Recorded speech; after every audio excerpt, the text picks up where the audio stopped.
នេះគឺជាឈុតតម្រូវទៅតាមបញ្ហាសុខភាពអំពូមីងដែលគាត់មានបញ្ហាលើសជាតិស្ករ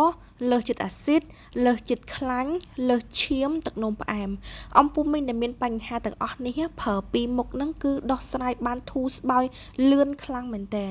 ហើយតកតងជាមួយនឹងការពិសាវិញអំពូមីងគ្រាន់តែប្រសាមួយថ្ងៃ2ដងព្រឹកមួយគ្រាប់យប់មួយគ្រាប់ពេលព្រឹកអាចហូបជាមួយនឹង V herb ពេលយប់អាចហូបជាមួយនឹងV hope សម្រាប់ពីរមុខនេះគឺមានតួនាទីជួយដោះស្រាយទៅលើបញ្ហាក្តៅកាហាយបាត់ដៃបាត់ជើងស្ពឹកដៃស្ពឹកជើងរឹងតាមម្រាមរលាកសន្លាក់ហើមប៉ោងឈឺចង្គង់ចង្កេះឈឺចុករយពេញរាងកាយពិបាកធ្វើចលនាពិបាកក្នុងការធ្វើការងារ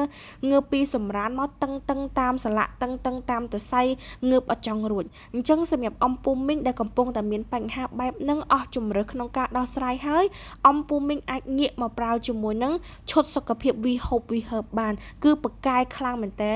មានអ្នកដែលគាត់យកទៅប្រើបានធូរស្បើយពិតប្រាកដមែនអញ្ចឹងសម្រាប់អំពូមីងដែលចង់ដឹងព័ត៌មានច្បាស់អំពូមីងអាចទំនាក់ទំនងតាមលេខទូរស័ព្ទ3ខ្សែនៅលើអេក្រង់ឬក៏អំពូមីងអាចឆាតចូល page ដើម្បីធ្វើការប្រឹក្សាយោបល់ដើម្បីធ្វើការស៊ើបសួរព័ត៌មានបានអរគុណ